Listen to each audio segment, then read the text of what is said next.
Okay. So what we like to do is just talk a little bit about um, your project, your Kickstarter campaign, um, and then kind of just the ins and outs on how it came about. Because you guys have been in business for a little while, right? Doing other things before. Oh yeah. So we kind of started with a software company. I'm actually a software engineer by trade. Okay. I graduated from College of William and Mary up in Williamsburg Yep. about a year ago. And while we were in college, we started this whole hotel management platform. It was really modern. The reason we actually did that was mainly because my family is actually in the hospitality industry here in Virginia and in Texas. So I What's had it? a What lot was of it called? experience. I'm sorry. What was it called? Well, they own a whole bunch of hotels here in Gotcha. Virginia and then also in Texas. So everything from like Hilton to Marriott's and then independent properties and kind of everything in between. So that old company was called Zerge, and we essentially kind of built that out or started building that out while we were in college. Me and a group of partners, and yeah, we kind of as soon as we all graduated, we kind of went directly to New York City because we had some funding and had some initial traction and things were going well. We were part of this incubator program up there, a tech accelerator, if you will, called Dream It New York, Yeah. and we were up there for about 3 months. We had an office, and everything was great, but I think after a while we run into some issues, on our end. The enterprise software market is really tricky, especially for young guys just getting out of college. Just because the guys on the other end, they kind of want to see a whole different persona when they're trying to make these deals. So we kind of hit some walls that we just couldn't get over, Yeah. simply because of our age or whatever it may have been. So I think recently we've kind of been without unfortunately I can't give up too many details about this project in particular or that project in particular, but we're in the process of essentially getting that company acquired by another company. So during that whole process, as you can imagine, that kind of takes a while. So Sure. that's how we kind of come to this now, where kind of through the experiences I had with Zerge, our first company, this whole code and quill project kind of materialized. And then, of course, the different things I learned through all that through the previous company was able to apply those bits and pieces of knowledge into, kind of what we got going on now. Sweet. So the Kickstarter, so Coding Quill is the name of it. Yeah. You guys just recently did for a little over 46,000. Yep. I found out about just by searching, local stuff, Sure. and a lot of people actually had been mentioning it. So it's cool to be able to. It's always cool to see someone in your backyard doing some of the stuff that you guys are doing. Tell us a little bit about what it is and how you came up with the idea to do it. Sure. So I'm glad we had that initial introduction, just because it kind of ties into all this. So Code and Quill, kind of give you a quick overview, is basically the idea is to create tools specifically for designers, developers, the whole segment of the population that considers themselves a creative individual, whether that's a photographer, or engineer, or architect, whatever it may be. But that's kind of what the underlying principle is. And the reason we kind of came to that, as far as the kind of global company vision, was because when I was working as the CEO of Zerge for the past year and a half, almost 2 years actually, um, one of my principal roles was product direction, product development, and I actually did a lot of the engineering myself as well. And one of the issues I always ran into personally, was, a lot of times people tend to forget that a lot of the things that we do start on paper, right? Like a lot of the ideas that we have, a lot Sure. of the ways that we visualize things. It's one thing to open up Microsoft Word or Pages or whatever, and start typing things down in a list format, however you may take notes or whatever. But it's another when have a visualization in your head and you need to get it down on paper. You need to really start kind of freely expanding on those ideas that you're having. And so I actually spent a good bit of time, in all honesty, looking for a simple notebook that would allow me to kind of do that, that really kind of put together, for me in particular during this time of my life, it was I needed a notebook that allowed me to kind of sketch out algorithms, sketch out the way I saw the web application that we were developing at the time, how to wireframe that out, all that kind of stuff. Kind of the technical nitty gritty, but the more visual aspect of that. I needed a notebook that allowed me to do that, but at the same time allowed me to write down, lists and I have a little bit of OCD when it comes to like having very clean, writing and trying to keep everything properly segmented and everything. So, I was looking for a tool that really encapsulated all those needs of mine, and I couldn't find anything because basically all that was out there, in terms of quality and durability and these specific features that I wanted, the closest thing I could find was, buying one of those Moleskine notebooks, and even they didn't really cater to what I was looking for. And that's kind of the first product that really brought out the whole idea of this Kickstarter project that we started, because when I realized that I had that need, I was asking a few of my other, software engineering buddies and stuff, and I was like, "Hey guys, would you be interested in this kind of thing?" And almost all of them were like, "If you made that, I would buy it tomorrow." And so, when I got that small amount of validation, one of the things that I really learned through the whole process with Zerge and my previous company was, that market validation up front is perhaps the most important thing you can do before you jump into anything. How do you I absolutely agree with that. How do you qualify that? So a lot of people, and I call this the mom effect, right? Where people will say, hey, if you just give me that, or if you just give me this, then I'll buy it.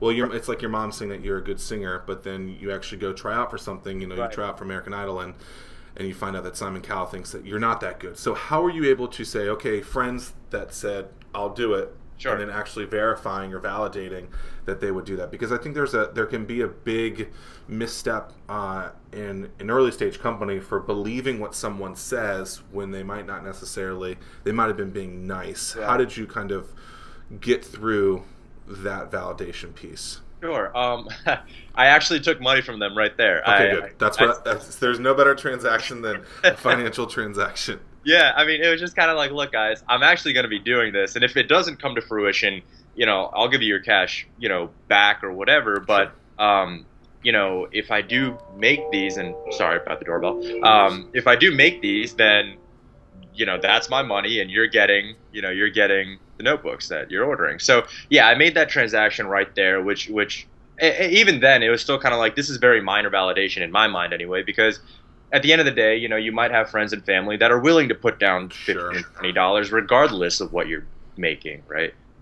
So that's kind of where Kickstarter came into play, where they're really, I can't think of a better way with the technology that we have, the opportunities that we have to validate a consumer level product in a very efficient and noticeable manner. And Kickstarter just kind of, it's exploded, obviously, as everybody knows, over the past, some years, but it's such a great platform for really figuring out, what is the actual demand outside of my immediate bubble of friends and family and colleagues. What is the actual demand for something like this? And it kind of gives you your first taste at that, while also making sure that you understand kind of what kind of marketing goes into this kind of thing, how you source your products, how you manufacture them.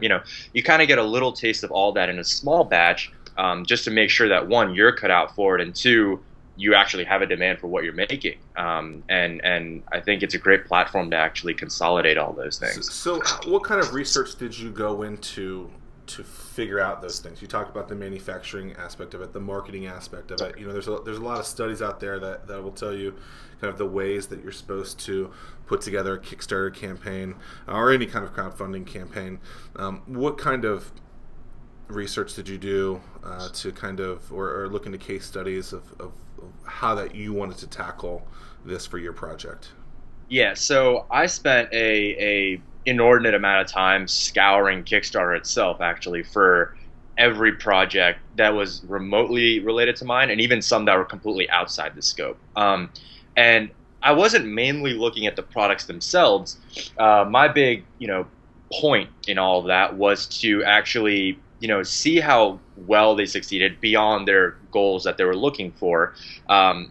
What kind of updates they were posting, how did they set up the campaign itself, and then how did they set up the ecosystem around their campaign during during the time frame of that campaign. So for me, I was able to kind of make a list essentially of all these projects that that fell into three categories. One being they vastly exceeded their goal. Two, they met their goal, around basically they met their goal, but not by some crazy amount. And then the people that just failed. And by doing that, you were able to, what I did actually was I drew the similarities between each of those three tiers, saying, okay, what made these guys, maybe not even in the same product groups, but just people in general that vastly exceeded their funding goal in the given amount of time, what did they do and what similarities did they have? And then next year, same thing, next year, same thing. And in doing that, I was kind of able to see a bit of a pattern in terms of, what kinds of people were able to just crush it, what kinds of people were able to, draw enough attention to meet the mark, and then the kinds of projects that just weren't making the cut. And I think that kind of provided one of the best experiences and best forms of research for me, specifically for the Kickstarter aspect. So from an infrastructure standpoint, how many days did you do it for? I can't remember. 30 days. Yep. How much? A lot of people say that you need to have a tremendous amount of money already kind of sold before you actually press go. Did you have any of that kind of funding ready before, like you had previewed people and saying, hey, I'm going to press go, can you go and do this? Did you do anything like that? Actually, I spent there was a little bit of money involved, but to the tune of about $800 that I put into it before, and during the whole Kickstarter campaign. What about like from other people that you knew that could be contributors? Where did you, if those people that could pledge, did you contact a lot of people like weeks beforehand saying, look, this is going to be the date that we go live. When we do, I'm going to send you the link.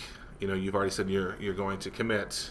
Did you do any of that stuff in place, or did you do it all during those 30 days? So yeah, I actually I didn't do that with individual people.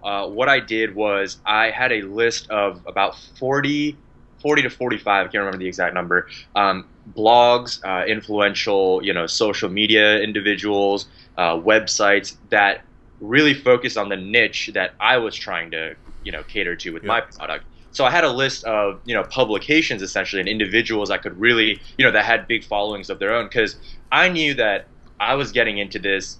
I was coming from an enterprise market, right? So the groups that I was revolved around in most parts, they're not your general consumer market for, the kinds of people that I was trying to cater this product to. So I didn't have that following of individuals that I could just, reach out to outside of course, friends and family, that I could reach out to and be like, here's 1,000 people. This is what I'm doing. Let's go. I didn't have that available. So I essentially did what I thought was the next best thing, was curate this list of these, these big websites, big blogs, and even, small, more niche focused blogs, because, in all honesty, there is some sort of blog or website for everything you could imagine, out there. And a lot of that, there are big publications for every individual niche. And those guys are the most, targeted audience that you're going to get. So, I did, a couple weeks of research about that and curated that list of bloggers and whatnot. You just create a spreadsheet for that, or how did you kind of, how did you differentiate what each group was? Sure. What was kind of the logistics piece of that? Yeah, so essentially it was a big spreadsheet.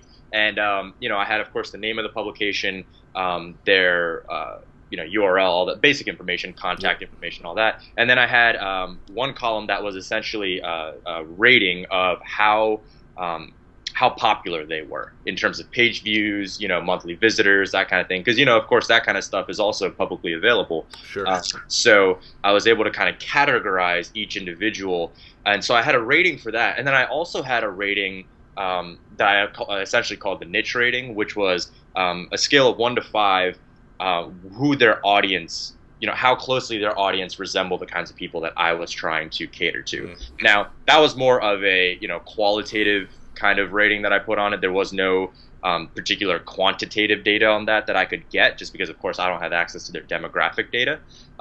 And so it was kind of based on the comments that I was seeing on each of these publications, what kinds of people tended to hang around there, what was their content like.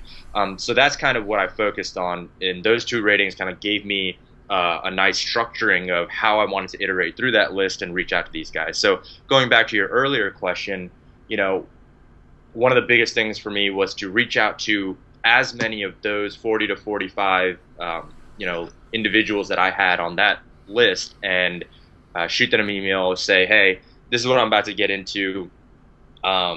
It would be great if you could cover me. I would also love to send you a review sample when we get ours.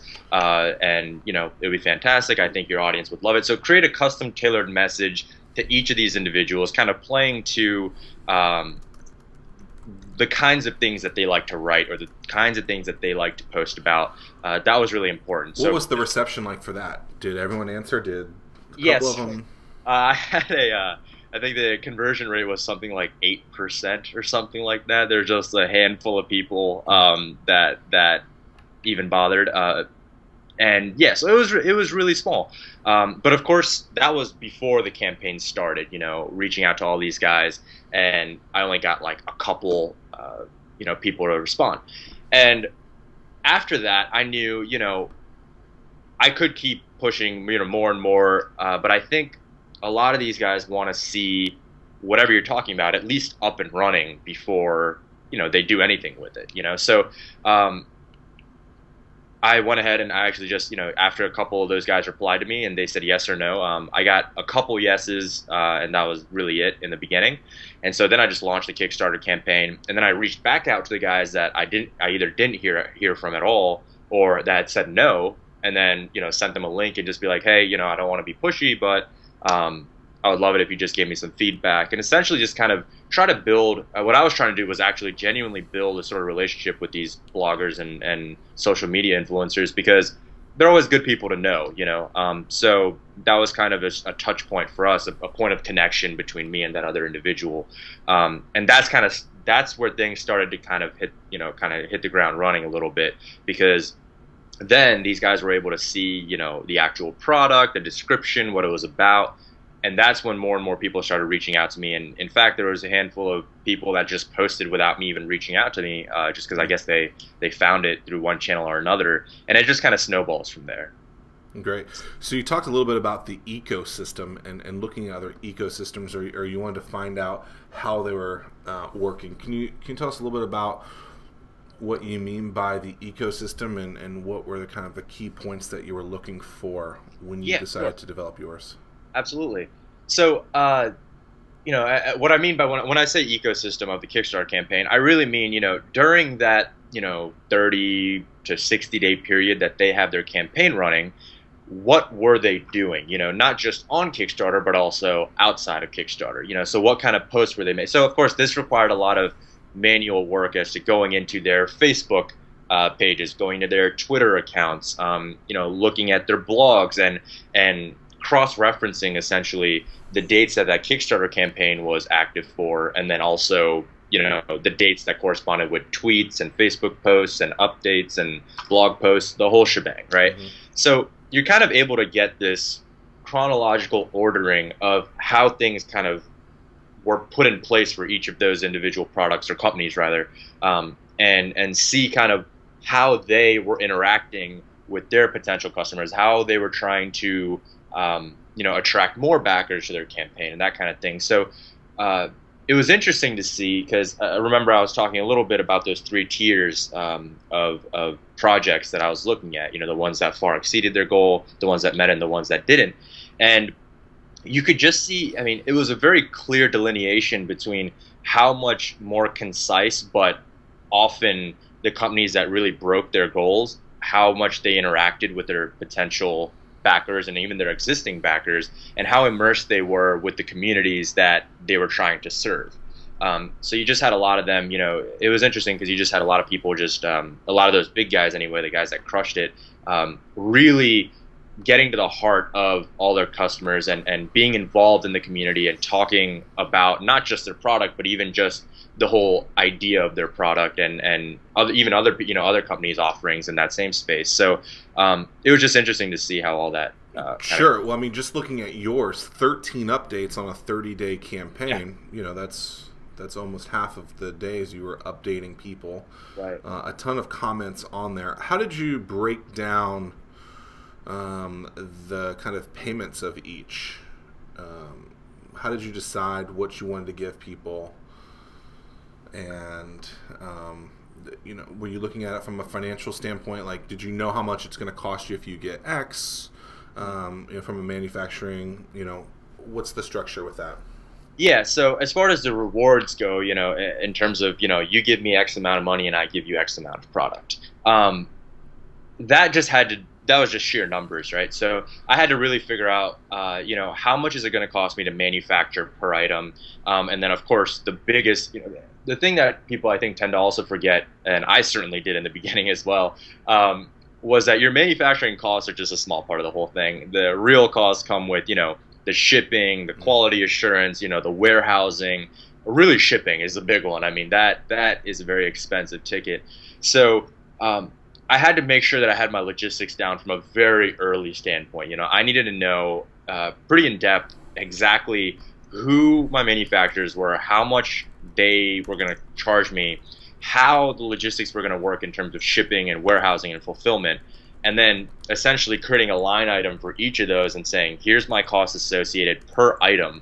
And, of course, if you average it all out, you can kind of get a per item cost. And in doing so, I was able to get a pretty accurate measure of how much each of my notebooks were going to cost me per type of notebook, of course. And with that, I was able to kind of create this structure of what I was able to give away, what I was able to include, what I could include for free, just to build a little more brand loyalty, that kind of thing. It just had to do with all the numbers and seeing how it all kind of made sense in the long term in terms of profit margins and things like that. How often did you tweak the message? I see beautifully crafted notebooks for creatives. How quickly did that come around? Have been kind of A/B testing that? Is that the first time? What made you kind of come up with that tagline for it? And what did it take for you to get to that kind of text? Sure. Yeah. So I think the whole tagline there was really, I needed something that piqued attention, but I didn't want to get I think it was about the third or fourth iteration of getting that message. And it's a pretty simple message, but I think a lot of it came down to how do I encapsulate what I want to, accomplish with this brand, and more specifically this product with this campaign, and how will I get somebody to take, the 2 seconds that they're going to glance over this little tile that's going to have my project picture on it, the name, and the little text on the bottom. How am I going to convince somebody to give me that click, And one of the things that I was really realizing as I was browsing Kickstarter was that a lot of times, people for different projects would try to add a whole bunch of text. And so what would happen is that it would, because, the amount of text they had was so large, it would start to gray out at the bottom and be lost. So a lot of your message wouldn't fit into the little space that Kickstarter gave you, which meant that if you're not getting your entire message across, you've already lost that person, So the first thing that was important for me was to keep it concise, And of course, with that, you have to be kind of broad with the way you kind of establish or have people perceive your brand, but really still encapsulate what you're trying to do. So that whole tagline, beautifully crafted notebooks for creatives, I think it was the smallest amount of words that I could thoroughly describe exactly what I was trying to do here, and it didn't give away as much, but it was just enough, I think, to pique people's interest to give me that click. And then the real content, of course, was in the meat of the Kickstarter page. And that's really where I wanted to draw people. So that was kind of my idea behind it. Now, I didn't A/B test it at all. And, that's obviously something that's going to happen as we kind of move more into the e-commerce side of things and the retail side of things versus just the Kickstarter campaign. So keep it simple, entice people, because you only have a couple of seconds, if that. Think about the commercial effect if you're watching TV or if you're, on your Facebook feed. What's going to get people to stop and pay attention. Don't give too many words when you don't have to, because they might get lost. For someone that doesn't know about you, how can they find out about you? How can they find Code and Quill notebooks online right now, and are they available? Yeah, so you can certainly go to www.codeandquill.com. And we essentially, we just completed our Kickstarter campaign. We're in the process, of course, of a website redesign as well that'll be launched in April. But at the moment, there are additional pre-orders that are available even after the Kickstarter campaign is done that can still be ordered through our website. And all the information is given there in terms of product description and shipping times and all that kind of stuff. So it's all available there. And so yeah, you can certainly check it out. So, for someone that might be watching this or listening to it, and they're thinking about, they have an idea and they want to kind of validate it or vet it on Kickstarter, what's the one or two things that you would encourage that person or that company or project to do to not only be successful, but to kind of make those next steps? Yeah, sure. Um, I think the biggest thing that was helpful for me, and I would suggest to anybody else looking to get into this, is find some small group of people that fall into your intended target audience, and wherever they're congregating, get involved first. Go in there, whether it's an online forum or for example, Reddit or something like that. Go on there, be involved, understand what the needs and wants of all these individuals are, what their complaints are, so that you can more accurately solve their problems and make sure that whatever product you're conceptualizing actually does have a place in this market. That was huge for me, and I would definitely suggest that to everybody else. And lastly, once you actually make that step and you're really looking forward to getting into that Kickstarter ecosystem, biggest thing is just make sure you have your bloggers and influencers all ready to go before you even hit that open button. You don't want to waste precious Kickstarter time to get your logistics and all that kind of stuff together. You want to have that ready beforehand. Yeah, have a step-by-step kind of plan of what you're going to do. Exactly. So what are the last question? What are the next steps for Code and Quill? And if there's anything else that you wanted to mention, what is it? Sure. Well, the next steps are, obviously we've already put in our order, so everything's coming in, manufacturers and everything's ready to go, and we are about to get into some retail shops internationally and start selling on our e-commerce site. So basically, really turning this into a full-fledged product and company to be selling through various channels and increase our product offerings here shortly over some time. So that's kind of the next step for us. And yeah, I think that's pretty much it.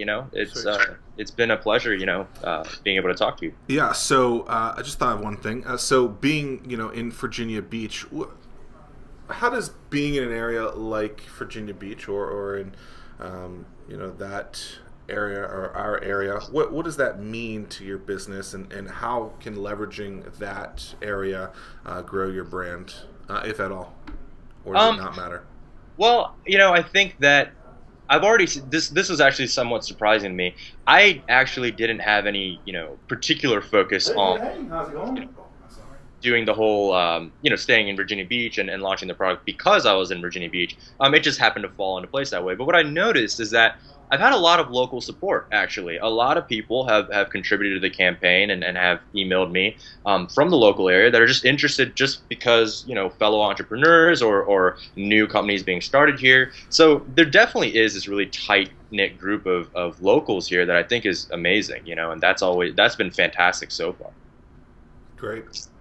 Well, Ronak, I really appreciate your time, and best of luck with the future of Code and Quill. I know that it's definitely something that's a great resource for those creatives that want something beautiful that falls flat, of course.